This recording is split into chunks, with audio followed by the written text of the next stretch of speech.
உங்களுடைய தனிப்பட்ட வாழ்க்கை மிக முக்கியமானது. நம்முடைய தனிப்பட்ட வாழ்க்கையில் ஒரு எழுப்புதல் வர, குடும்ப வாழ்க்கையில் ஒரு எழுப்புதல் வர, நம்முடைய சோஷியல் லைஃப்பில் ஒரு எழுப்புதல் வர, சபையிலே ஒரு எழுப்புதல் வர, ஆண்டவர் ஒரு எழுப்புதலை தேவன் நம் மூலமாய் சபைக்கும் இந்த சமுதாயத்துக்கும் தர உண்மையுள்ளவராய் இருக்கிறார். ஹல்லேலூயா, ஆமென். கர்த்தர் நல்லவர். யாத்ராகமத்தின் புஸ்தகம் 13வது அதிகாரத்தை திருப்பிக் கொள்வோம். The book of Exodus chapter 13 verses 17 through 22. 17 இருந்து 22 வரைக்கும் நாம் எல்லாரும் சேர்ந்து வாசிக்க போகிறோம். யாத்ராகமத்தின் புஸ்தகம் 13வது அதிகாரம் 17 இருந்து 22 முடிய எல்லாரும் சேர்ந்து நாம் வாசிக்க போகிறோம். ஆமென். சேர்ந்து வாசிக்கலாம். பார்வோன் ஜனங்களை போகவிட்ட பின் ஜனங்கள் யுத்தத்தை கண்டால் மனம் அடிந்து எகிப்துக்கு திரும்புவார்கள் என்று சொல்லி பெலிஸ்தரின் தேச வழியாய் போவது சமீபமானாலும் தேவன் அவர்களை அந்த வழியாய் நடத்தாமல் சிவந்த சமுத்திரத்தின் வனாந்தர வழியாய் ஜனங்களை சுற்றி போக பண்ணினார். இஸ்ரவேல் புத்திரர் எகிப்து தேசத்திலிருந்து அணி அணியாய் புறப்பட்டு போனார்கள். மோசே தன்னோடே கூட யோசேப்பின் எலும்புகளை எடுத்துக்கொண்டு போனான். தேவன் நிச்சயமாய் உங்களை சந்திப்பார், அப்பொழுது உங்களோட கூட என் எலும்புகளை இவ்விடத்திலிருந்து கொண்டு போங்கள் என்று யோசேப்பு சொல்லி இஸ்ரவேல் புத்திரரை உறுதியாய் ஆணையிடும்படி செய்திருந்தான். அவர்கள் சுக்கோத்திலிருந்து பிரயாணப்பட்டு வனாந்தரத்தின் ஓரமாய் ஏத்தாமிலே பாளையம் இறங்கினார்கள். அவர்கள் இரவும் பகலும் வழி நடக்க கூடும்படிக்கு கர்த்தர் பகலில் அவர்களை வழி நடத்த மேகஸ்தம்பத்திலும் இரவில் அவர்களுக்கு வெளிச்சங்காட்ட அக்கினி ஸ்தம்பத்திலும் அவர்களுக்கு முன் சென்றார். பகலிலே மேகஸ்தம்பமும் இரவிலே அக்கினி ஸ்தம்பமும் ஜனங்களிடத்திலிருந்து விலகி போகவில்லை. கண்களை மூடி ஒரு கணம் நாம் ஜெபம் பண்ணுவோம். எங்கள் அன்பின் ஆண்டவரே, திரியேக தேவனே, ஜோதிகளின் பிதாவே, சமாதானக்காரனரே, சர்வ வல்லமை உள்ளவரே, ஏக சக்கராதிபதியே, சர்வத்தையும் ஆண்டு ஆளுகை செய்து கொண்டிருக்கிறவரே, சகலத்தையும் அதினதின் காலத்தில் நேர்த்தியாய் செய்கிறவரே, இந்த காலை நேரத்தில் எங்கள் மத்தியில் நீர் உலாவி மகிமைப்பட வேண்டும் என்று நாங்கள் ஜெபம் பண்ணுகிறோம். உம்முடைய குறுக்கீடு எங்களுக்கு தேவை. உம்மோடு ஒரு சந்திப்பை உம்முடைய வசனத்தின் மூலம் பெற்றுக்கொள்ள எங்களுக்கு கிருபை தாரும். உம்முடைய பலத்தினால் எங்களை இடைகட்ட போகிறதற்காக ஸ்தோத்திரம். எங்களுடைய வாழ்க்கையை தொட்டு நீர் மாற்ற உண்மை உள்ளவர். ஒரு உருமாற்றம் ஆண்டவரே, ஒரு மாற்றம் உண்டாக நாங்கள் ஜெபம் பண்ணுகிறோம். நீர் எங்களோடு பேச உண்மை உள்ளவர். எங்கள் இருதயத்தை திறந்து கொடுக்கிறோம். எங்களை நீர் உம்முடைய வழியில் நடத்த வேண்டும். ஆசீர்வாதமாக்கும். உம்முடைய நாமத்துக்கு மகிமை உண்டாவதாக. இயேசுவின் மூலம் ஜெபம் கேளும் பிதாவே, ஆமென். எத்தனை பேர் சந்தோஷமா இருக்கிறீங்க? ஹல்லேலூயா. கர்த்தர் நம்மை நடத்துகிற விதங்கள், தேவன் தம்முடைய வழியிலே நம்மை நடத்த அவர் உண்மை உள்ளவராய் இருக்கிறார். ஆண்டவருடைய வழியில் நாம் நடக்க வேண்டும் என்று நமக்கு சொல்லித் தருகிற ஆண்டவர். பல வழிகள் நமக்கு முன்பாக இருந்தாலும் கர்த்தர் நம்மை காட்டுகிற வழியில், அவர் போகும் வழியில் நாம் நடக்க வேண்டும் என்று, அவர் விரும்பும் வழியில் நாம் நடக்க வேண்டும் என்று கர்த்தர் நம்மிடத்தில் எதிர்பார்க்கிறார். அவர் விரும்பும் வழி எது என்று எப்படி கண்டுபிடிப்பது என்று நம் உள்ளத்தில் யோசிக்கலாம். பல வழிகள் நமக்கு முன்பாக இருக்கிறது. இதில் ஒரு வழி கர்த்தர் காண்பிக்கும் வழி. இந்த ஒரு வழியில் நடப்பதற்கு ஆண்டவரே நான் எப்படி அதை கண்டுபிடிப்பேன் என்றால், வழியை கண்டுபிடிப்பதற்கு ஒரே வழி ஆண்டவரோடு இருக்கிற உறவு தான். ஹல்லேலூயா.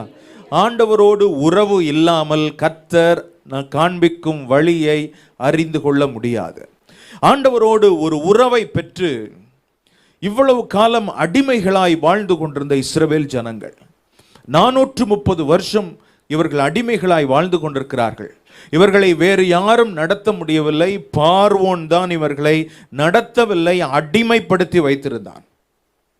ஆனால் இவர்கள் வெளியே வந்த பிற்பாடு இஸ்ரவேல் ஜனங்கள் எகிப்தின் அடிமைத்தனத்திலிருந்து வெளியே வந்ததற்கு பிற்பாடு கர்த்தர் அவர்களை நடத்த ஆசையாய் இருந்தார். அடிமையாய் இருக்கும் வரைக்கும் தெய்வத்தின் நடத்துதல் இல்லை. ஆனால் யாரோ ஒருவர் நம்மை ஆளுகை செய்யும் போது, ஏதோ ஒரு விஷயம் நம்மை கண்ட்ரோல் பண்ணும்போது கர்த்தர் நம்மை நடத்த முடியாது. God wanted to control them. Hence he demanded them to come out of Egypt. நான் உன்னை நடத்த விரும்புகிறேன் இஸ்ரவேலே, நான் உன்னை ஆளுகை செய்ய விரும்புகிறேன். நான் உன்னை ஆளுகை செய்ய வேண்டும் என்றால் அந்த அடிமைத்தனத்திலிருந்து நீ வெளியே வர வேண்டும் என்று ஆண்டவருடைய தீர்மானமாய் இருந்தது. அந்த அடிமைத்தனத்திலிருந்து இவர்களே தங்களை விடுவித்துக் கொள்ள முடியவில்லை. அதனால் ஆண்டவர் தம்முடைய ஓங்கிய புயத்தினால் கர்த்தர் அவர்களோடு யுத்தம் பண்ணி, பார்வோனோடும் அவனுடைய சேனையோடும் யுத்தம் பண்ணி கர்த்தர் அவர்களை வெளியே கொண்டு வந்ததை பார்க்கிறோம். ஹல்லேலூயா. ஆண்டவர் அவர்களை வெளியே கொண்டு வந்தார், அவர்கள் வெளியே வந்தார்கள். ஹல்லேலூயா. நம்மையும் பாவத்தின் அடிமைத்தனத்திலிருந்து கர்த்தர் நம்மை வெளியே கொண்டு வந்தார். எத்தனை பேருக்கு அந்த சந்தோஷம்? ஹல்லேலூயா. வேறு எந்த விஷயமும் இனி நம்மை அடிமை முடியாது. ஹல்லேலூயா. வேறு எந்த விஷயமும் நம்மை பாதிக்க முடியாது. நாம் இனி எதுக்கும் நம்மை விட்டு கொடுக்க போவது இல்லை. ஆமென். ஹல்லேலூயா. வேறு எதற்கும் நாம் நம்மை விட்டு கொடுக்காத பட்சத்தில் வேறு எதுவும் நம்மை அடிமைப்படுத்த முடியாது. கர்த்தர் நம்மை ஆளுகை செய்கிற தேவன். ஹல்லேலூயா. அப்போ ஆண்டவர் செய்தது என்ன? கர்த்தர் அவர்களை எகிப்தின் அடிமைத்தனத்திலிருந்து வெளியே கொண்டு வந்தார். ஆண்டவர் பாருங்கள், இவர்களுக்கென்று ஒரு டெஸ்டினேஷனை கர்த்தர் ஏற்படுத்தி இருந்தார், ஒரு சேரும் இடத்தை. அப்ப கர்த்தர் வெளியே கொண்டு வந்து இவர்களை சேரும் இடத்திற்கு கொண்டு போக வேண்டும்.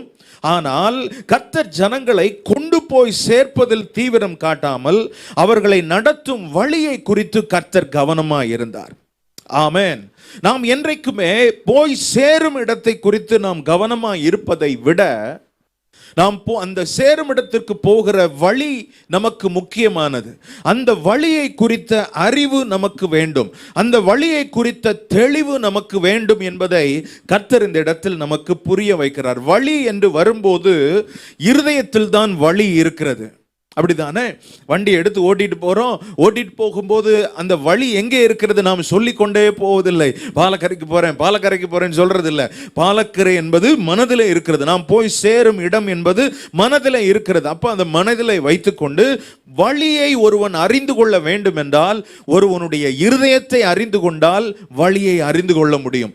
அதற்குத்தான் மோசே ஜெபம் பண்ணுகிறார், ஆண்டவரே உம்முடைய வழியை எனக்கு காண்பியும் என்று சொல்லி. வழி இருதயம் சம்பந்தப்பட்ட ஆகையால் இஸ்ரவேல் ஜனங்கள் எப்படி ஜெபம் பண்றாங்க அப்படின்னா, எங்களுக்கு காடை வேணும், எங்களுக்கு மன்னா வேணும், அப்போ எங்களுக்கு கைதான் வேணும், இருதயம் அல்ல. இருதயத்தில் இருக்கும் வழியை நாங்கள் அறிந்து கொள்வதை, அதை பற்றின அறிவு எங்களுக்கெல்லாம் இல்லை. ஆனால் எங்களுக்கு நல்லா சாப்பிடணும், எங்களுக்கு நாங்கள் கம்ஃபர்டபுளா இருக்கணும். வேற ஏதாவது தவறு நடந்தா பாஸ்டரே தப்பா பேசிடுவோம், பாஸ்டர் மோசஸ் ரொம்ப மோசமான பாஸ்டர் அப்படின்னு பேசிடுவோம். ஆண்டவருடைய ஆனால் மோசேயின் உள்ளத்தில் இருந்தது எல்லாம் சோறு தண்ணி இல்லாட்டாலும் பரவாயில்ல, ஆண்டவரே உம்முடைய மகிமையை நான் பார்க்க வேண்டும், உம் முகத்தை நான் பார்க்க வேண்டும், உம்மோடு நான் இருக்க வேண்டும், உம் மனதில் இருக்கிற வழியை அறிந்து கொள்ள வேண்டும் என்பது. ஹல்லேலூயா. ஹல்லேலூயா. அதுக்கு தான் ஆண்டவர் சொல்லியிருக்கிறாரு சங்கீதம் 32:8, நான் உனக்கு போதித்து நீ நடக்க வேண்டிய வழியை உனக்கு காட்டுவேன் என்று சொல்லி. ஹல்லேலூயா. ஏசாயாவில் வாசிக்கிறோம் இல்லையா, பிரயோஜனமா இருக்கிறதை உனக்கு போதித்து நீ நடக்க வேண்டிய வழியிலே உன்னை நடத்துகிற உன் தேவனாகிய கர்த்தர் நானே. இயேசு சொல்லியிருக்கிறார், Jesus said, I am the way, he himself is the way. ஹல்லேலூயா. அவரே நமக்கு வழியாயிருக்கிறார், நம்மை நடத்த வாஞ்சிக்கிற தேவன். ஆண்டவர் எப்படி நம்ம நடத்த போகிறார் அப்படின்னு சொன்னா, நாம் ஆசைப்பட்டு நடக்கும் வழியில் நாம் நடப்பதை விட கர்த்தர் நம்மை நடத்தும் வழியில் நாம் நடக்க கர்த்தர் எதிர்பார்க்கிறார். ஹல்லேலூயா. ஆமென். இவர்களுக்கு இந்த 17வது வசனத்திலே நாம் வாசிக்கிறோம், பெலிஸ்தரின் தேச வழியாய் போவது சமீபமானாலும், ஷார்ட் ரூட் ஆனாலும், இவருடைய வசதி என்று ஒன்று இருந்தது. பெலிஸ்தர் தேசம் வழியாய் போவது, சிவந்த சமுத்திரத்தின் வனாந்தர வழியாய் சுற்றி போவது, இது ரெண்டுமே டெஸ்டினேஷனுக்கு கொண்டு போய் சேர்ப்பதுதான். ஆனால் ஆண்டவர் என்ன தீர்மானித்திருந்தார்? சிவந்த சமுத்திரத்தின் வனாந்தர வழியாய் நீங்கள் போக வேண்டும், இந்த வழி அல்ல. நீங்கள் யுத்தத்தை கண்டால் சோர்ந்து போய் விடுவீர்கள், பின்மாறி போய் விடுவீர்கள். ஆகவே நான் உங்களை நடத்தும் வழியில் நீங்கள் நடக்க வேண்டும் என்று கர்த்தர் இவர்களை குறித்து யோசித்து வைத்திருந்தார். ஹல்லேலூயா.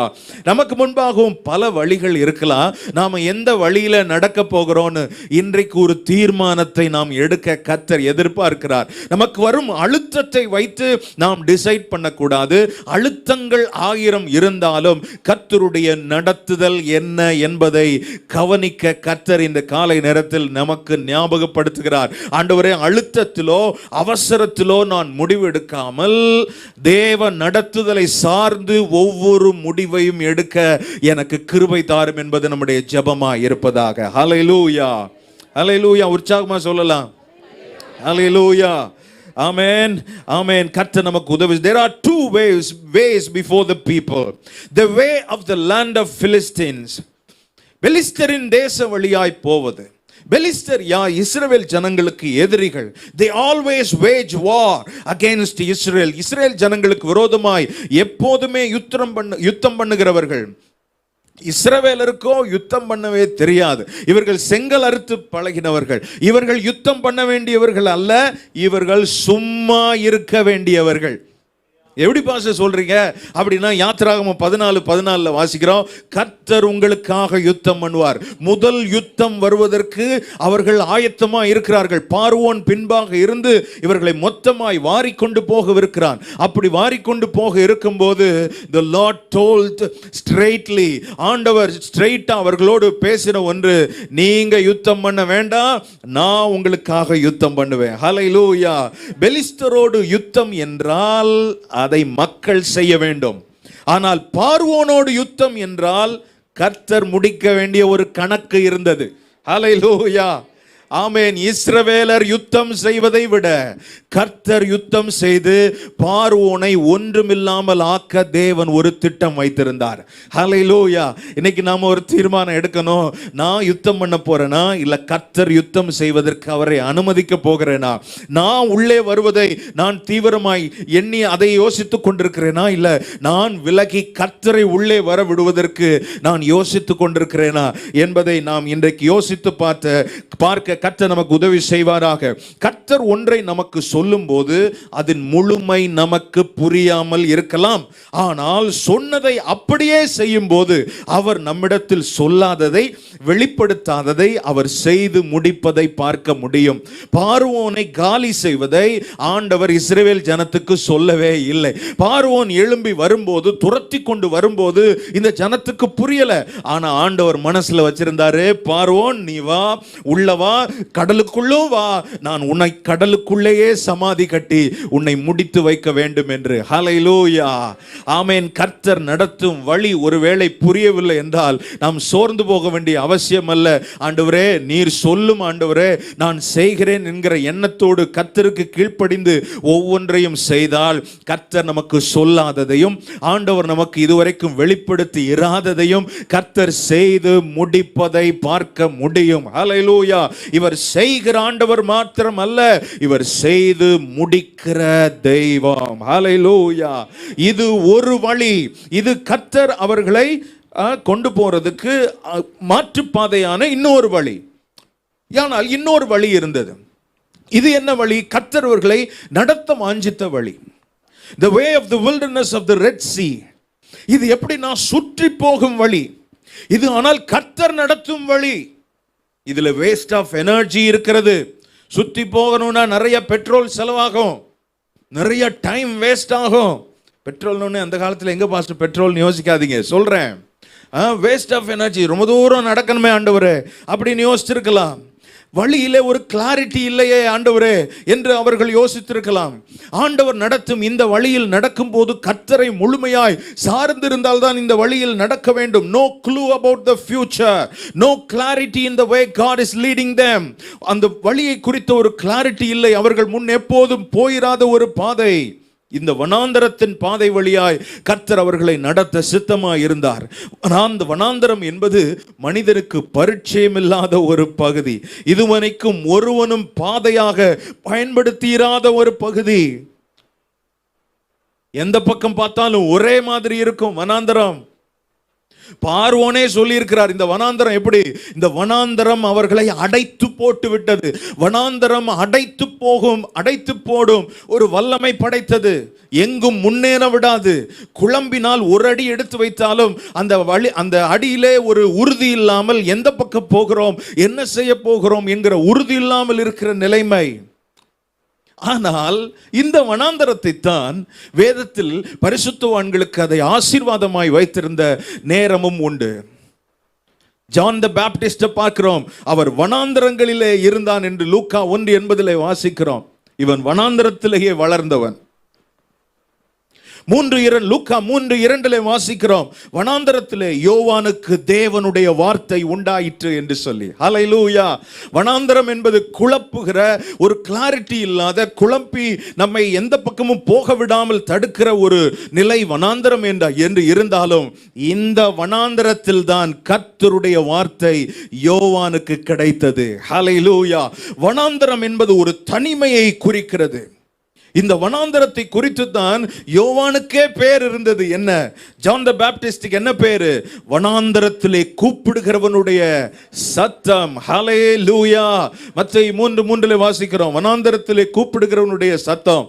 இன்னும் மட்டும் இல்ல, இந்த வனாந்தரத்திலே இவன் இருந்தான், இந்த வனாந்தரத்திலே தான் இவன் பிரசங்கித்துக் கொண்டிருந்தான். மார்க் 1:3 வாசிக்கிறோம், யூதேயா தேசத்தார் அனைவரும், எருசலேம் நகரத்தார் யாவரும் இந்த வனாந்தரத்துக்கு போய், இந்த யோவான் இருந்த வனாந்தரத்துக்கு போய் கர்த்தருடைய வார்த்தையை பெற்றுக்கொண்டார்கள். ஹல்லேலூயா. ஒரு பெரிய ஒரு கேதரிங் இருக்குது அப்படின்னா எல்லா சிட்டிக்கு வந்துருங்க, நானும் சிட்டிக்கு வந்துடுறேன் அப்படின்னு இல்லாம, இவர் இருக்கிற இடம் வனாந்தரம் தான். இவர் கேட்டது தேவ சத்தம், இவருக்குள்ளிருந்து புறப்பட்டது கர்த்தருடைய சத்தம். இந்த கர்த்தருடைய சத்தத்தை கேட்க சுற்றிலும் பட்டணத்திலே தேசத்திலே இருக்கிற மக்கள் எல்லாரும் வனாந்தரத்தை தேடி வந்தார்கள். ஹல்லேலூயா. வனாந்தரம் முக்கியமான ஒரு இடம். It is not about the place, it is about where God is. Hallelujah. வனாந்தரத்திலே, வனாந்தரம் என்பது இப்படி இருக்குது அப்படி இருக்குது, என் சூழ்நிலை இப்படி இருக்குது அப்படி இருக்குது எல்லாம் சொன்னாலும், அந்த வனாந்தரத்திலே கர்த்தர் இருப்பாரானால் சூழ்நிலை நம்மை ஒருபோதும் பாதிக்காத அளவிற்கு கர்த்தர் வனாந்தரத்தை வயல் வெளியாய் மாற்றுகிற தேவன் நம்முடைய ஆண்டவர். ஹல்லேலூயா. ஹல்லேலூயா. ஏன் இயேசுவை குறித்து பாருங்கள், மார்க் 1:13 வாசிக்கிறோம், அவர் வனாந்தரத்திலே 40 நாள் இருந்து சாத்தானால் சோதிக்கப்பட்டு அங்கே காட்டு மிருகங்களின் நடுவிலே சஞ்சரித்துக் கொண்டிருந்தார். இந்த வனாந்தரத்திலே தான் தேவ தூதர்கள் அவருக்கு ஊழியம் செய்தார்கள். ஹல்லேலூயா. ஆமென்.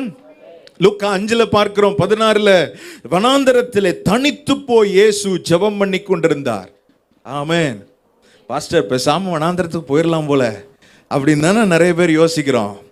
இல்லை, நிறைய பேர் அதை விரும்புகிறாங்க.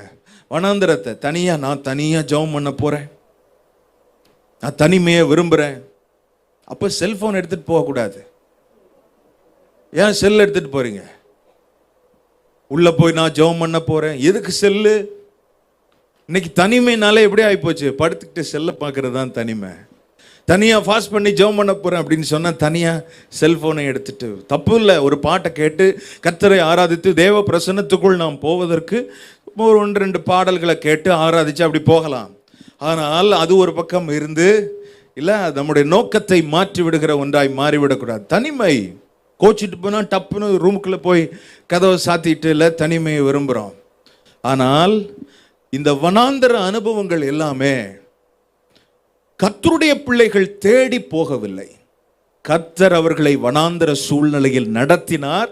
ஆகவே அந்த வனாந்தர சூழ்நிலை அவர்களுக்கு கற்றுக் கொடுத்தது. வனாந்தர சூழ்நிலை தேவனை நெருக்கமாய் கொண்டு வந்தது. வனாந்தரத்தில் தேவன் நம்மை நடத்தும் போது அதை குறித்து நாம் பயப்பட வேண்டிய அவசியம் அல்ல ஒரு பக்கம். மற்றொரு பக்கம் அதை விரும்பி தேடி போய் டிப்ரெஷனுக்குள்ளே போகிற நிலைமை வந்துவிடக்கூடாது.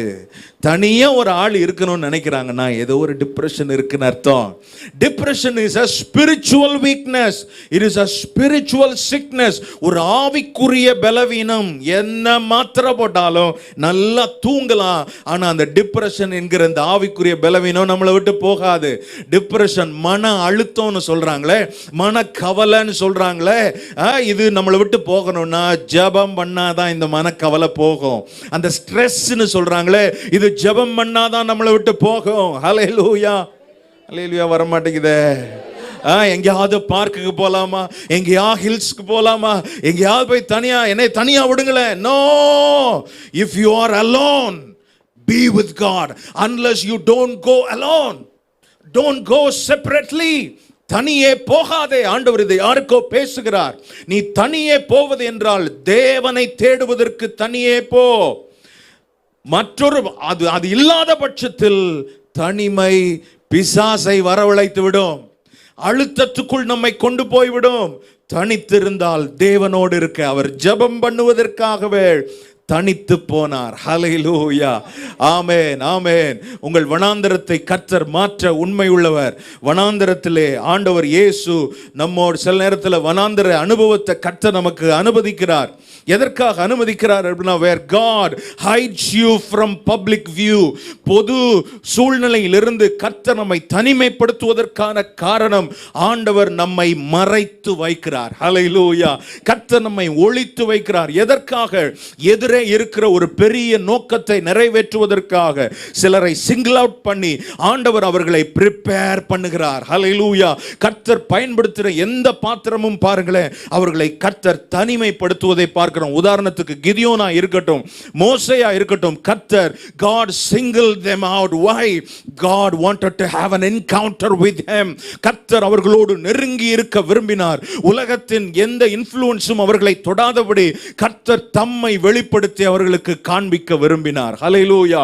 மறுரூப மலைக்கு கொண்டு போனார். தம்முடைய சீஷர்களில் நெருக்கமானவர்களை கொண்டு போய் தம்மை வெளிப்படுத்துகிறதை பார்க்கிறோம். வனாந்தரத்தில் தேவன் நெருங்கி வருவார். வனாந்தரத்தில் தேவ சத்தத்தை தெளிவாய் கேட்க முடியும். வனாந்தரத்திலே கர்த்தர் நம்மை நடத்தும் பாதையை தேவன் நமக்கு கற்றுக் கொடுப்பதை பார்க்க முடியும். உங்க வாழ்க்கையில ஒருவேளை வனாந்தரத்தை கர்த்தர் வைத்திருப்பார். ஆனால் என்னை சுற்றிலும் ஆட்கள் இருக்கிறாங்க, ஆனா எனக்கு ஒரு விதமான வனாந்தரத்தில் ஒரு ட்ரைனஸ் வழியாய், ஒரு டெசர்ட்னஸ் வழியாய் நான் போகிறேன், டெசர்ட் எக்ஸ்பீரியன்ஸ் வழியாய் நான் போகிறேன் என்றால், ask God to come near to you. உங்கள் அருகே கர்த்தர் வர வேண்டும் என்று ஜெபம் பண்ணுங்கள். This is the right time for God to come near to you. உங்களோடு நெருங்கி வருவதற்கு கர்த்தர் இந்த நேரத்தை அவர் தம் கையில் எடுக்க விரும்புகிறார். ஆமென். ஒரு ஆமென் உற்சாகமா சொல்லலாம். ஹல்லேலூயா. லூக்கா எழுதின சுவிசேஷம் 9வது அதிகாரத்தை திருப்பிக் கொள்வோம். 12வது வசனம். சாயங்காலமாகிறபோது 12 சேர்ந்து வந்து அவரை நோக்கி, நாம் இருக்கும் இடம் வனாந்தரமாய் இருக்கிறது, நாம் இருக்கிற இடம் வனாந்தரமாய் இருக்கிறது என்று சீஷர்களே சொல்றாங்க. வனாந்தரமாய் இருக்குதுன்னா இவங்க சொல்ல வர்றது என்ன? நம்ம நினைச்சதெல்லாம் இங்கே கிடைக்காது. நம்ம நினைத்த கம்ஃபர்டபிலிட்டி, கன்வீனியன்ஸ் இங்கே இருக்காது. நாம் இருக்கிற இடம், problem with the place. There is inconvenience, there is discomfort in this place where we are. நாம் இருக்கிற இடத்திலே அசௌகரியம் இருக்கிறது என்று இவர்கள் சொல்லுகிறதை பார்க்கிறோம். வனாந்தரம் என்பது ஒரு அனுபவம். It is an experience. You will gain so much spiritually when you are in that wilderness experience. You will gain so much. இந்த வனாந்தரத்துக்குள்ள 10வது வசனத்தை வாசிங்க பிரதர். அப்போஸ்தலர் திரும்பி வந்து தாங்கள் செய்த யாவையும் அவருக்கு விவரித்து சொன்னார்கள். அப்பொழுது அவர்களை கூட்டிக் கொண்டு தனித்திருக்கும்படி பெத்சாயிதா என்னும் பட்டணத்தை சார்ந்த வனாந்தரமான ஒரு இடத்திற்கு போனார். யார் அவர்களை நடத்தினது? ஆண்டவர் இயேசு உங்களை கூட்டிட்டு போறார் வனாந்தரத்துக்குள்ள. இந்த வனாந்தரமான சூழ்நிலையை எப்படி ஹேண்டில் பண்ணணும் அப்படின்றத அவங்களுக்கு கற்றுக் கொடுக்க வேண்டும் என்பதை தேவன் தீர்மானித்து திட்டம் பண்ணி கர்த்தர் அவங்களை கொண்டு போகிறார். அவங்க கிட்ட ஒரு சூழ்நிலை வருகிறது, சாயங்காலம் ஆகிறது, ஜனங்களை அனுப்பி விடுங்க, அவங்க போய் ஏதாவது சாப்பிட்டுட்டு வரட்டும் அப்படின்னு. இருக்கிற இடம் வனாந்தரம். இயேசுக்கே அட்வைஸ் கொடுக்குறாங்க. அட்வைஸ் கொடுத்த உடனே இயேசு உடனே சொல்றாரு, நீயே அவனுக்கு சாப்பாடு கொடு அப்படின்ட்டாரு. இது என்ன கொடுமையா? நான் ஒரு ஐடியா கொடுக்க போய், ஒரு நல்ல விஷயத்தை சொல்ல போய் நம்ம மேலேயே போட்டார். இவனுக்கு எல்லாம் தலையை சொருகிறானுங்க. இத்தனை பேருக்கு எப்படி ஆகாரம் கொடுக்கிறது? 5000க்கு மேற்பட்ட புருஷர், நம்ம கையில இருக்கிறதோ 5 அப்பம் 2 மீன். இவர் பாட்டுக்கு ஈஸியா சொல்லிட்டாரே.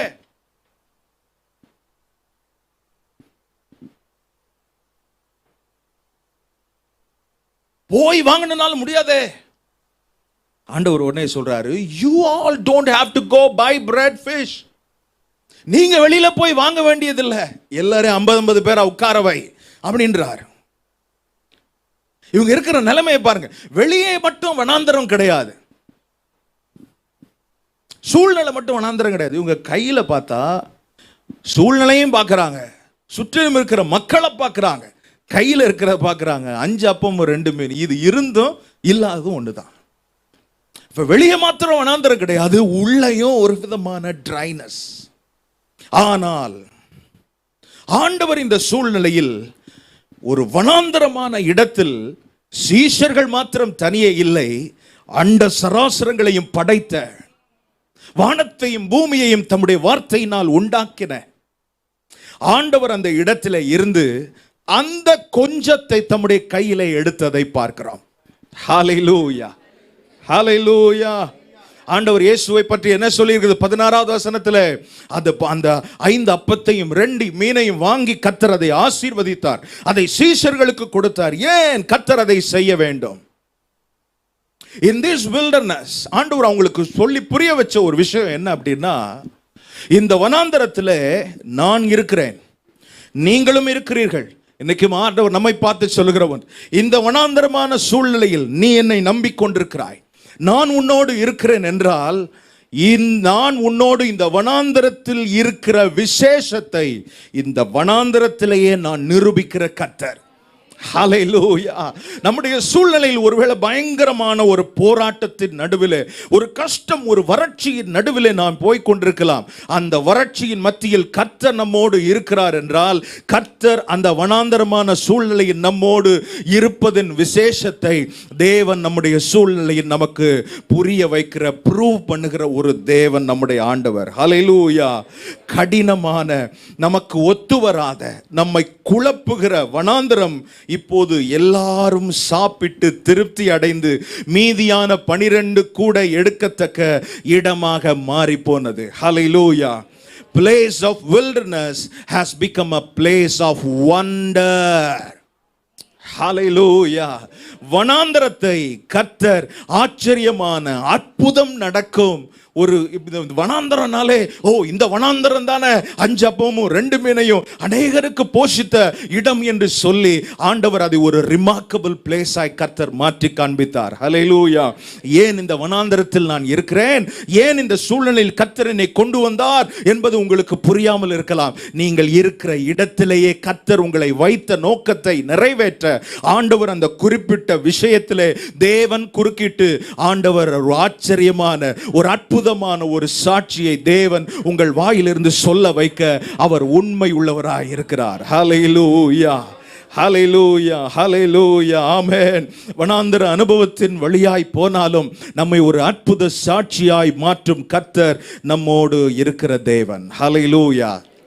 It is all about the path. It is about the way that God is leading us. இப்படி ஒரு அனுபவத்தின் வழியா, ஒரு வனாந்தர அனுபவத்தின் வழியா இவங்க போகிறதற்கு ஆயத்தமா இருக்கும்போது,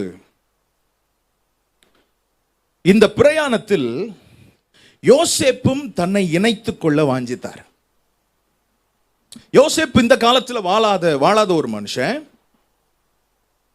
இதற்கு சில 100 ஆண்டுகளுக்கு முன்பாக அவர் வாழ்ந்து முடித்து அவருடைய எலும்புகள் இருக்கிறது. இந்த எலும்புகளை இஸ்ரவேல் ஜனங்கள் எகிப்தின் அடிமைத்தனத்திலிருந்து விடுதலையாகி வெளியே வரும்போது, நான் தான் போக முடியல, என் பிதாக்களுக்கு வாக்கு பண்ணின அந்த தேசத்துக்கு நான் தான் போக முடியவில்லை, தயவு செய்து என் எலும்புகளையாவது எடுத்துட்டு போயிருங்க அப்படின்னு சொல்லி அவர்களிடத்தில் உடன்படிக்கை பண்ணி ஆணையிடும்படி செய்கிறதை பார்க்கிறோம். ஆமென், ஆமென் சொல்லாமா? ஹல்லேலூயா. என்ன இதுல இந்த சம்பவத்தை குறித்து ஆதியாகமம் 50 அவர் எழுதியிருக்கிறார், சொல்லியிருக்கிறார். மோசே எழுதியிருக்கிறார், யோசேப்பு அதை சொல்லியிருக்கிறார். அவர் வாயினால சொல்லும் போது 50:24 வாசிக்கிறோம். யோசேப்பு தன் சகோதரரை நோக்கி, நான் மரணமடைய போகிறேன், ஆனாலும் தேவன் உங்களை நிச்சயமாய் சந்தித்து நீங்கள் இந்த தேசத்தை விட்டு தாம் ஆபிரகாமுக்கும் ஈசாக்குக்கும் யாக்கோபுக்கும் ஆணையிட்டு கொடுத்திருக்கிற தேசத்துக்கு போக பண்ணுவார் என்று சொன்னதுமன்றி, தேவன் உங்களை சந்திக்கும் போது என் எலும்புகளை இவ்விடத்திலிருந்து கொண்டு போவீர்களாக என்றும் சொல்லி யோசேப்பு இஸ்ரவேல் புத்திரிடத்தில் ஆணை விடுவித்து கொண்டான். ஆமென். ஹல்லேலூயா. பாருங்க, இந்த வசனத்துல ஒரு குறிப்பான ஒரு காரியம். Joseph didn't speak about the way, but about the destination. ஆண்டவர் இவர்களை தான் நிர்ணயித்த, திட்டம் பண்ணின, தீர்மானம் பண்ணின வழியாய் இவர்களை நடத்த வேண்டும் என்று ஒரு பக்கம் இருந்தாலும், யோசேப்பு வழியை பற்றி பேசாமல் தான் போய் சேருகிற தேசத்தை பற்றி, கர்த்தர் வாக்கு பண்ணின தேசத்துக்கு, என் பிதாக்களுக்கு கர்த்தர் வாக்கு பண்ணின தேசம் என்று போய் சேரும் டெஸ்டினேஷனை பற்றி பேசுகிறதை பார்க்கிறோம். He was more concerned about the destination. நம் பிரயாணம் ஒரு பக்கம் இருந்தாலும் போய் சேரும் இடத்தை குறித்த சந்தோஷத்தையும் இந்த யோசேப்பு ரொம்ப விரும்பினான். ஹல்லேலூயா, ஹல்லேலூயா, ஆமென். வனாந்தரத்தின் வழியேதான் நமக்கு ஒரு நித்திய கானான் இருக்கிறது. ஹல்லேலூயா. இந்த வனாந்தரம் நாம் வாழப்போகிற இடம் அல்ல, இந்த வனாந்தரம் நாம் கடந்து போகிற இடம். இந்த வனாந்தரத்தின் வழியாய் நாம் கடந்து போனாலும் நாம் போய் சேர்ந்து எங்கே போய் வாழ்ந்து சுகித்திருக்க போகிறோம் என்றால், பாலும் தேனும் ஓடுகிற கானான் தேசத்துக்குள். ஆண்டவர் சிலருக்கு நம்மோடு பேசுகிற ஒரு காரியம் என்னவென்றால், நீ இப்பொழுது இருக்கிற சூழ்நிலையிலேயே நிரந்தரமா இருக்க போகிறது இல்ல. வனாந்தரம் நிரந்தரம் அல்ல. வனாந்தரம் இப்பொழுது இருக்கிற ஒரு கர்த்தர் நடத்தும் பாதை. இந்த பாதையின் வழியாய் கர்த்தர் உன்னை கொண்டு போய் உனக்காக வைத்திருக்கிற சந்தோஷத்தை நோக்கி உன்னை நடத்தி கொண்டிருக்கிறார். அங்கே அடிமைத்தனம் இல்லை, அங்கே புலம்பல் இல்லை, அங்கே வெற்றி உண்டு, அங்கே சமாதானம் உண்டு, அங்கே நிம்மதி உண்டு. அந்த இடத்தை நோக்கி இந்த வனாந்தரத்தின் பாதை வழியாய் நடத்துகிற தேவன். ஹல்லேலூயா. It is all about the way, and it is all about the destination that God has in store for us.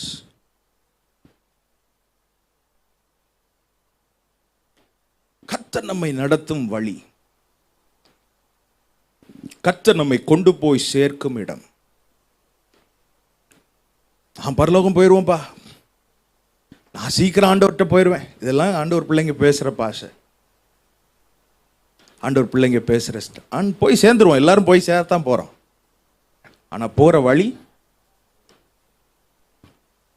வழியில் கவனம் இல்லைன்னா ஆண்டவர் அங்கே கொண்டு போக மாட்டார். நிறைய பேர் கிடைக்க கிறிஸ்தவ வட்டாரத்தில் இருக்காது, நான் போயிடுவேன் ஆண்டவர்கிட்ட, போகத்தான் போகிறோம், ஆனால் போகிற வழியை குறித்து கவனமாக இருக்கணுமே. கர்த்தர் நடத்தும் வழியிலே கர்த்தர் நம்ம கூட வருவார். கர்த்தர் நடத்தாத வழியை நாம் தெரிந்து கொண்டால் தேவையில்லாத யுத்தங்களையும் சண்டைகளையும் நம்ம பார்க்கணும். திருமணத்தில் இருக்கு இல்லையா, 2 வழி. ஒன்று நாமே பார்க்கிற வழி, இன்னொன்று கர்த்தர் நமக்கு காண்பிக்கிற வழி. வாலிப வாழ்க்கைகள் யோசிக்கணும், நீயே தெரிந்து கொள்ளும் வழியிலே நீ பயணிக்க போகிறாயா, இல்ல கர்த்தர் காட்டும் வழியில்? பாஸ்டர், நாமே தெரிந்து கொள்ற பாதை தான் நமக்கு கரெக்டா இருக்கும், பிரச்சனை இல்லாம இருக்கும். எத்தனை பேர் அப்பா அம்மா பார்த்து வச்சது எவ்வளவு பிரச்சனையில இருக்கு தெரியுமா? நிறைய பேருடைய கேள்வி இது. ஜெபம் பண்ணி திருமணம் செய்து வைக்கிறாங்க, ஆனா அடுத்து திரும்பவும் பிரச்சனை. கர்த்தர் நடத்தும் வழியில் பிரச்சனை இல்லை என்று ஆண்டவர் சொல்லவில்லை. அங்கேயும் செங்கடல் இருந்தது, அங்கேயும் யோர்தான் இருந்தது, அந்த வழியிலும் பார்வோன் பின்பாக வந்தான். ஆனால் ஒன்று, 2 வழியிலும் பிரச்சனைகள் உண்டு. ஆனால் கர்த்தர் நடத்தும் வழியில் நாம் போனால் கர்த்தர் நம்மோடு வருவார்.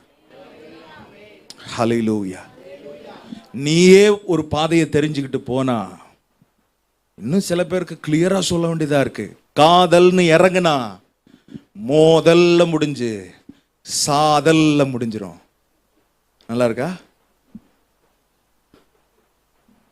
கர்த்தர் நடத்தும் அந்த சிவந்த சமுத்திரத்தின் வனாந்தர வழியா போனா, ஆண்டவர் என்ன நடத்துறது புரியல பாஸ்டர், எனக்கு தெரியல, இப்படித்தான் இருக்கும் பாதை. ஆனா கர்த்தர் நமக்கு முன்னாடி போவார், கர்த்தர் நம்மோடு வருவார். செங்கடலா உன் குடும்பத்திலையும் பிரச்சனையா, கொஞ்சம் அண்டர்ஸ்டாண்டிங்ல அப்படியே கிராக் இருக்குதா, no problem, convey that problem unto me, tell your problem to me, I will be there in your problem to solve it, to bring in a change, to bring in a transformation.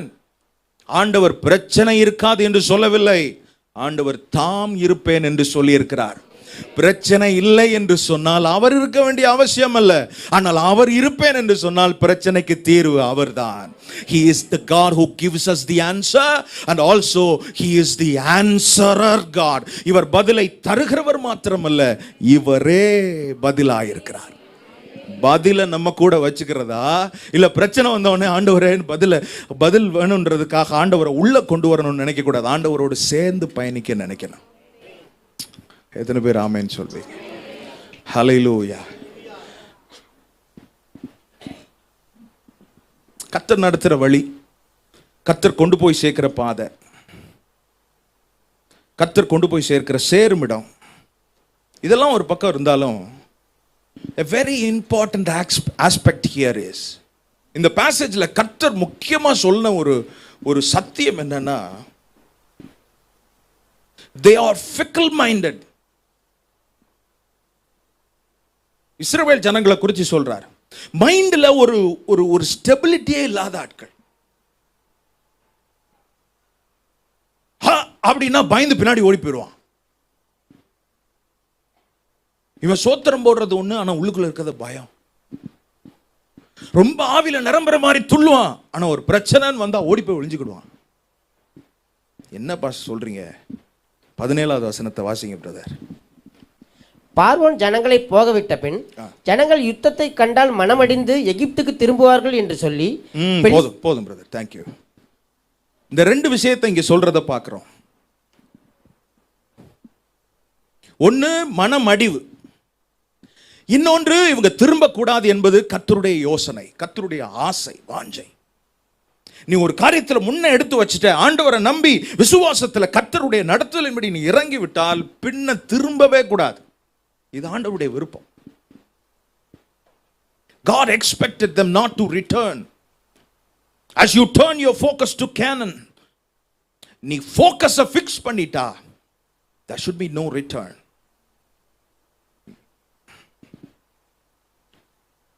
Return ஆகிறது எதுல? ஆண்டவர் முக்கியமா மனம் அடிந்து மனசுல திரும்பிடுவான்.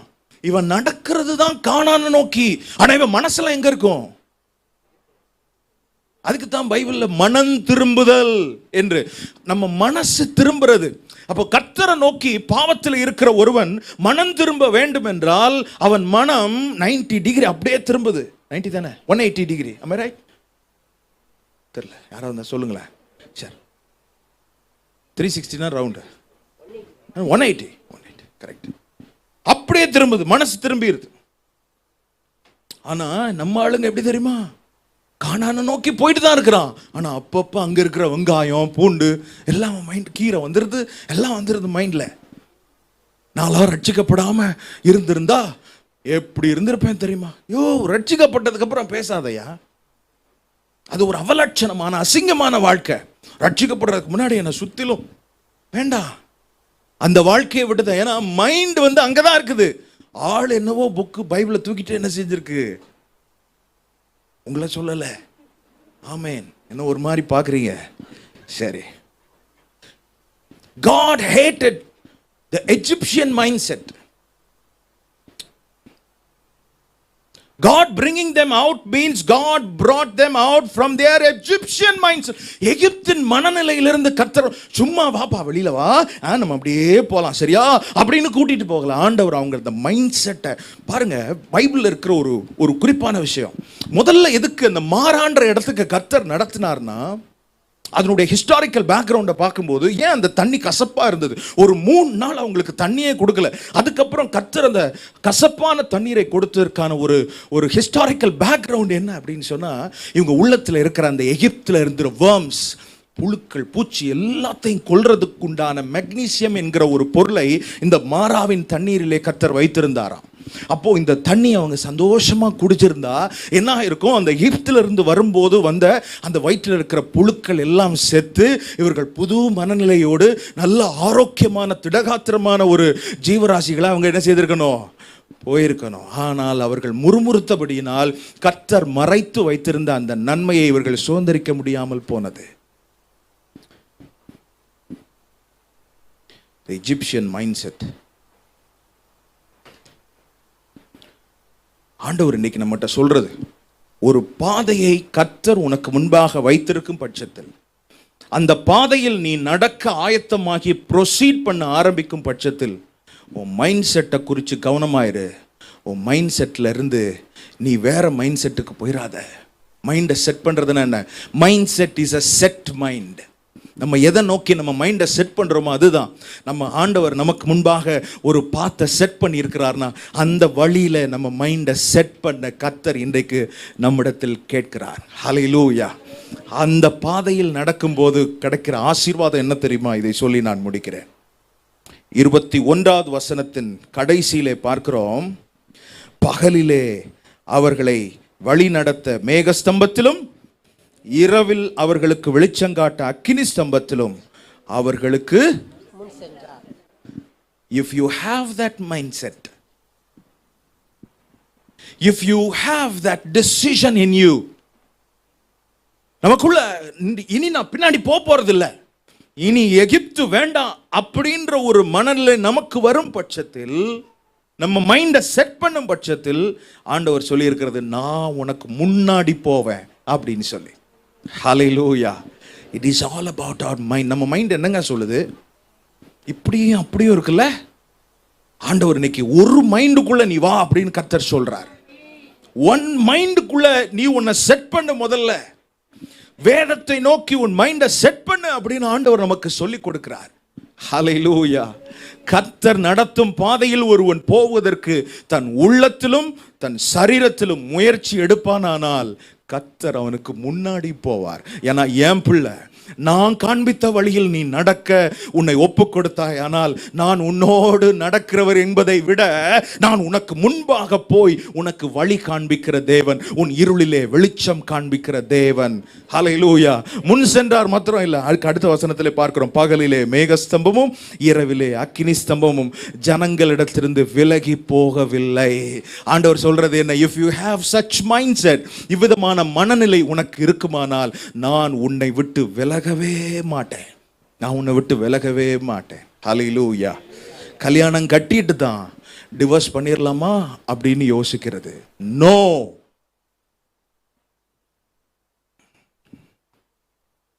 கல்யாணம் கட்டிட்டா தேவனுக்கு உண்மையா இருக்க கடமைப்பட்டிருக்கிறோம்.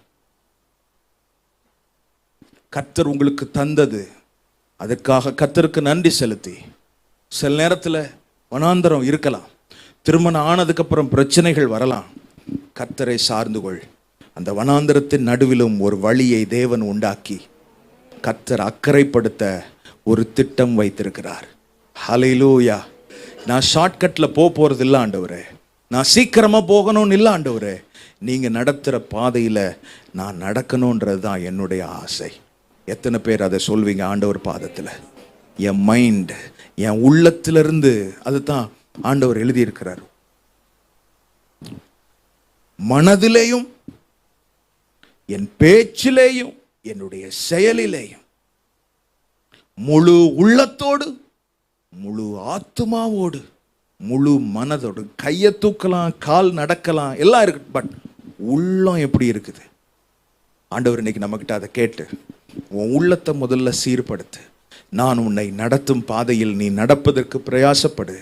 நான் உனக்காக ஒரு வெற்றியுள்ள, ஒரு பிரகாசம் உள்ள, ஒரு சாட்சி நிறைந்த ஒரு எதிர்காலத்துக்குள் உன்னை நடத்தி கொண்டிருக்கிறேன். செங்கடல் வந்தால் நீ என்னை பார், செங்கடல் உன்னை பார்க்கும்போது நீ என்னை பார். நான் செங்கடலை பார்த்தால் செங்கடல் உனக்கு வழிவிடும். நீ தொடர்ந்து நடப்பாய். எரிகோ வரும், கவலைப்படாதே, நான் உனக்கு சொன்னதை செய். எரிகோவை சுக்கு சுக்காக உடைச்சு நான் உன்னை தொடர்ந்து ஏன்னா நீ முன்ன போகணும்னு உன் மைண்டை செட் பண்ணிட்டீன்னா, நான் உன்னை முன்னாடி தான் நடத்துகிற ஆண்டவர். நீ போய் செங்கடலை ஃபேஸ் பண்ண இருக்க போகிறது இல்லை. நான் முன்னே போவேன், ஆனால் நான் தான் செங்கடலை ஃபேஸ் பண்ண வேண்டும். நான் ஃபேஸ் பண்ண செங்கடல் நிற்கும்னு நினைக்கிற இல்லை, செங்கடல் வழி விட்டே ஆக வேண்டும். ஹல்லேலூயா, ஹல்லேலூயா. நாம சரியா இருக்கும் பட்சத்தில் we never have to pray for Red Sea to be parted into two. Red sea ரெண்டா பிளக்கணும்னு ஜெபம் பண்ண வேண்டிய நிறைய பேர் இப்படி ஜெபம் பண்ணியே நம்ம டைமை வேஸ்ட் ஆக்கிட்டு இருக்கோம். நோ, கர்த்தர் நடத்தும் பாதையில் நடந்தால் கர்த்தரே அதை பார்த்து கொள்வார். கர்த்தரே அதை ரெண்டாய் பிரித்து கர்த்தர் ஆசீர்வாதமாய் நம்மை நடத்த உண்மை உள்ளவர். கண்களை மூடி அப்படியே ஜெபம் பண்ணலாமா? உங்களால் முடிந்தால் இருக்கிற இடத்தில் எழும்பி நின்று ஹல்லேலூயா. நீர் சொன்னால் போதும் செய்வேன், நீர் காட்டும் வழியில் நடப்பேன், உம் பாதம் ஒன்றே பிடிப்பேன். என் அன்பு இயேசுவே, என் அன்பு இயேசுவே.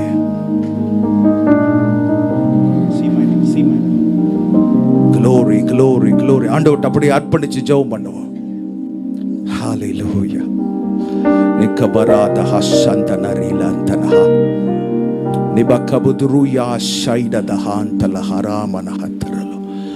உள்ளத்தில் இருக்கிற குழப்பங்கள் எல்லாம் மாறி போகிறது. ஒரு புதிய தெளிவு உண்டாகிறது இன்றைக்கு. ஆண்டவரே, தெளிவின் ஆண்டவர் நீர்தான். தெளிவின் ஆண்டவர் நீர், குழப்புகிற தேவன் அல்ல. You are not the author of confusion. You are a God of clarity. You are a God of clarity. ஆண்டவர் அப்படியே கை உயர்த்தி என்ன நடத்துங்க ஆண்டவரே. நான் நடக்கிற ஆண்டவரே, நான் நடக்கிற ஆண்டவரே. எத்தனை பேர் அதை சொல்லி ஜெபம் பண்ணுவீங்க? நல்ல சத்தமா ஜெபம் பண்ணல. என்ன நடத்துங்க ஆண்டவரே, நான் நடக்கிற ஆண்டவரே, என்ன நடத்துங்க ஆண்டவரே, நான் நடக்கிற ஆண்டவரே. நான் நடக்கல ஆண்டவரே, நீங்க என்ன நடத்துனா நான் நடப்பேன் ஆண்டவரே. நீங்க அமைதியா இருந்தா நானும் அமைதியா இருப்பேன் ஆண்டவரே. ஹல்லேலூயா. நீர் சொன்னால் போதும் செய்வேன், நீர் காட்டும் வழியில் நடப்பேன், உம் பாதம் ஒன்றே பிடிப்பேன். என் அன்பு இயேசுவே, நீர் சொன்னால் போதும் செய்வேன், நீர் காட்டும் வழியில் நடப்பேன், உம் பாதம் ஒன்றே பிடிப்பேன். என் அன்பு இயேசுவே. ஆராதனை, ஆராதனை இயேசுவுக்கே. worship him. ஆராதனை இயேசுவுக்கே. ஆராதனை, ஆராதனை இயேசுவுக்கே. ஆராதனை இயேசுவுக்கே. நீர் சொல்லும் ஆண்டவரே, நீர் சொன்னால் போதும் செய்வேன். கர்த்தருடைய வழியில் நடப்பதற்கு தேவையான ஞானத்தை தருகிறார் ஆண்டவர். ஹல்லேலூயா. நீர் சொன்னால் போதும் செய்வேன், நீர் காட்டும் வழியில் நடப்பேன், உம் பாதம் ஒன்றே பிடிப்பேன். என் அன்பு இயேசுவே, கடலின் மீது நடந்திட்டவும் அற்புத பாதங்கள். எல்லாரும் சேர்ந்து, எனக்கு முன்னே செல்வதால் எனக்கில்லை கவலை.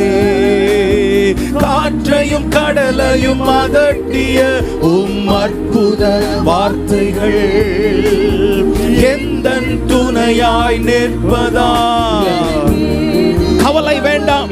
கடலின் மீது, கடலின் மீது நடந்திட்டவும் அற்புத பாதங்கள் எனக்கு முன்னே செல்வதால் கவலை.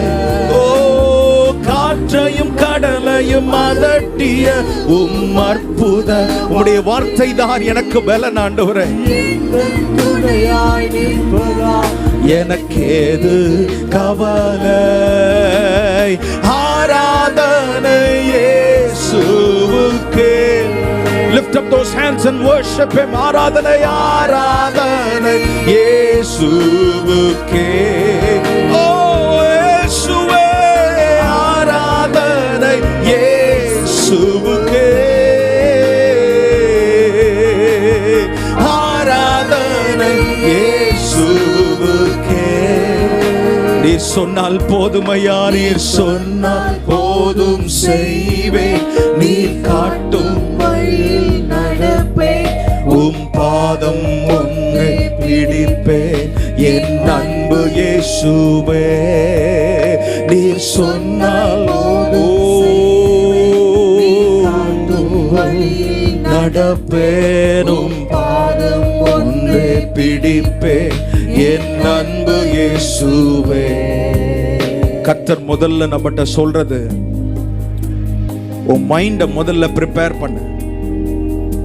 கர்த்தர் முதல்ல ஒரு மனிதனோடு பேசுவதற்கான காரணம், he is preparing his mind first, and then if he is prepared in his mind, சிந்தையில ஒரு மனுஷன் ஆயத்தமாகிட்டா அடுத்து செயலாக்குவதற்கு ஏற்ற கிருபையை தருவார்.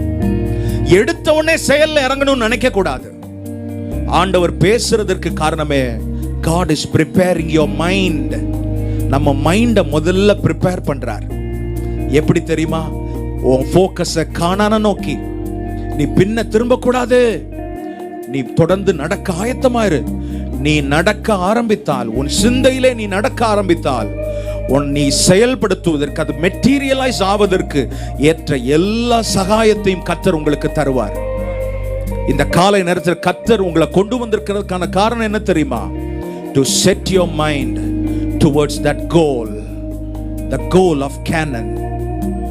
அந்த குறிப்பிட்ட இலக்கை நோக்கி உங்களை நடத்துறதுக்காக, உங்க மைண்டை திருப்புறதற்கு கர்த்தர் இன்றைக்கு உங்களை கொண்டு வந்திருக்கிறார். Glory to God. Thank you Jesus. சிந்தையில் இருக்கிற குழப்பம் எல்லாம் வெளியேறட்டும். சத்துரு விதைச்சிருக்கிற அவிசுவாசம் எல்லாம் வெளியேறட்டும். கர்த்தர் தரும் இந்த கிளாரிட்டியை பெற்றுக்கொண்டு உமக்காக தொடர்ந்து ஓட எங்களை பலப்படுத்தும், எங்களை பலப்படுத்தும். நீங்க கிருபை செய்யறதுக்காக ஸ்தோத்திரம். உங்க நாமத்துக்கு மகிமை. இயேசுவின் மூலம் ஜெபம் கேளும் எங்கள் ஜீவன் உள்ள நல்ல பிதாவே.